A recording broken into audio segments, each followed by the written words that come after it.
Porte ce bracelet et dans 6 mois, tu deviendras la plus belle femme. Apporte un homme qui t'aime.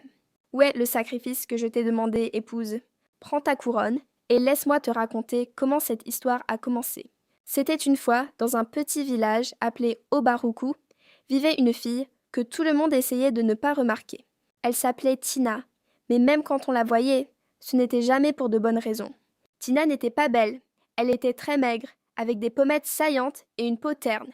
Ses jambes étaient trop longues pour son corps, et ses yeux semblaient toujours tristes. Les enfants se moquaient d'elle ouvertement. Les femmes chuchotaient dans son dos. Les hommes l'évitaient, comme si elle portait malheur. Certains disaient même qu'elle n'était pas normale. Tina entendait tout. Chaque mot à la maison était pire encore. Sa mère ne cachait jamais sa déception. « Regarde-toi, disait-elle chaque matin. Toutes ses amies sont mariées. Certaines ont des enfants. Et toi, tu restes là, assise comme un épouvantail. » Ses jeunes sœurs se moquaient d'elle ouvertement. « Si un homme touche Tina, il deviendra fou, plaisantait l'une. Si Tina t'approche, tes affaires échoueront, ajoutait une autre, et toutes éclataient de rire. Tina s'éloignait en silence, faisant semblant de ne pas entendre, mais elle entendait tout. Le mariage était un sujet douloureux pour elle. Toutes ses camarades étaient mariées, certaines enceintes, d'autres parties en ville avec leurs maris. Les hommes ne la rejetaient pas seulement, ils avaient peur d'elle. Le travail n'était pas différent. Tina passait d'un magasin à un bureau, suppliant pour un emploi.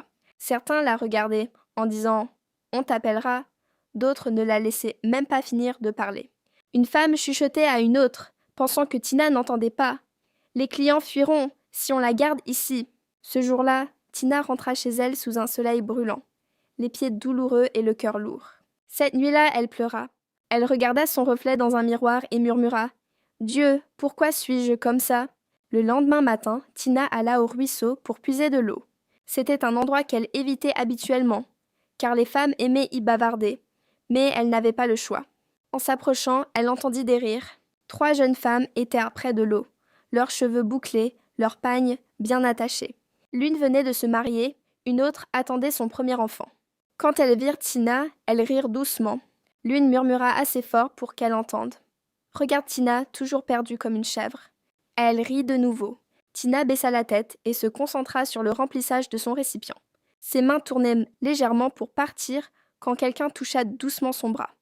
Tina se retourna et vit une vieille femme réputée pour vendre des herbes et de l'huile de palme. La femme étudia attentivement le visage de Tina, comme si elle voyait quelque chose que les autres ne voyaient pas. « Tu as l'air fatiguée de la vie, » dit doucement la vieille femme. Tina avala sa salive. « Je suis la vieille femme, » ajouta-t-elle d'une voix basse. « As-tu déjà pensé à qui